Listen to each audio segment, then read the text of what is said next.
இன்னைக்குப்பா ரொம்ப ஹெல்தியான டேஸ்டான ஹை ப்ரோட்டீன் ஓட்ஸ் லட்டு செஞ்சு காமிக்கிறேன்ப்பா.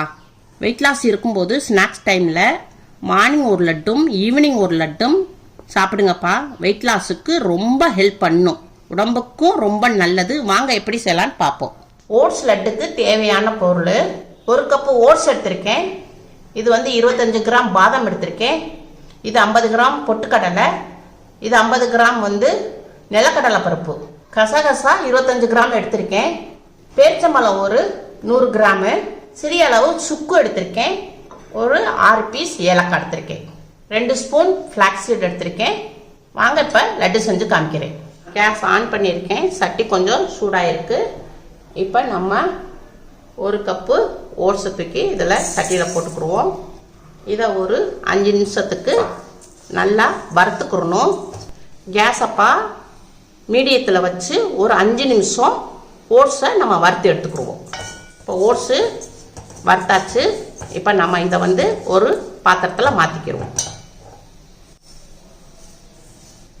அதே சட்டியில் நம்ம 25 கிராம் பாதாம் எடுத்துப்போம். 50 கிராம் நிலக்கடலை பருப்பு போட்டிருக்கேன். ஒரு 50 கிராம் பொட்டுக்கடலை அதையும் போட்டுக்கிடுவோம். ஒரு 2 ஸ்பூனு ஃப்ளாக்ஸ் சீட் போட்டுக்கிடுவோம். 25 கிராம் கசகசா அதையும் போட்டுக்கிடுவோம். இதை கேஸ் ஸ்லோவில் வச்சு இப்போ இதை நம்ம லைட்டாக வறுத்துக்கிடுவோம். வெயிட் லாஸ் இருக்கும்போது கசகசாவை சேர்த்துக்கிட்டோம்னா உடம்புக்கு ரொம்ப நல்லா குளிர்ச்சி தரும்ப்பா. மைண்ட் நல்லா ரிலாக்ஸாக இருக்கும். இரவும் நல்லா தூக்கம் வரும். கேஸ் ஸ்லோவில் வச்சே நம்ம 2 நிமிஷம் வறுத்து எடுத்துக்கிட்டோம்ப்பா. இது எதுக்கு இந்த சுக்கு சேர்க்குறோம்னா நம்மளுக்கு ஜீரண சக்தி கிடைக்கும். அதனால கொஞ்சம் சுக்கு சேர்த்துருக்கேன். ஒரு 6 ஏலக்காய்.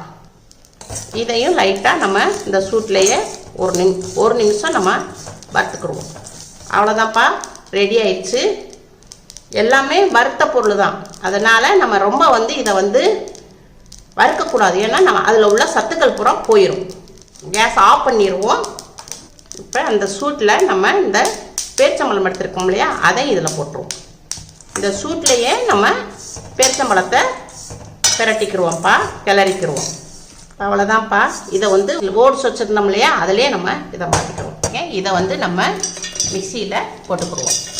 நம்ம வறுத்தது கொஞ்சம் சூடாக லைட்டாக சூடாக தான் இருக்குது. இந்த சூட்டோடைய லைட்டாக நம்ம இதை மிக்சியில் அரைச்சிட்டு வந்து காமிக்கிறேன். இப்போ நான் அடித்து கொண்டு வந்திருக்கேன்.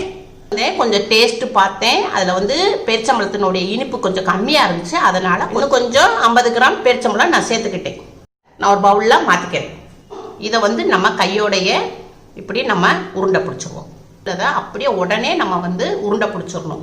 இல்லாட்டா அது நம்மளுக்கு உருண்டை பிடிக்க வராது. இப்படி உருண்டை பிடிச்சி ஒரு பாக்ஸ்லையோ இல்லை ஏர்டைட் கண்டெய்னரில் எடுத்து இப்படி வச்சுக்கோங்க. இது எல்லாமே நான் உருண்டை பிடிச்சி வச்சுட்டேன். நீங்கள் இதை ஒரு 3 நாளைக்கு நீங்கள் வெளியே வச்சே நீங்கள் சாப்பிடலாம். அதுக்கு மேலேனா நீங்கள் ஒரு வாரம் வைக்கணும்னாக்கா நீங்கள் ஃப்ரிட்ஜில் வச்சு சாப்பிட்டுக்கோங்க.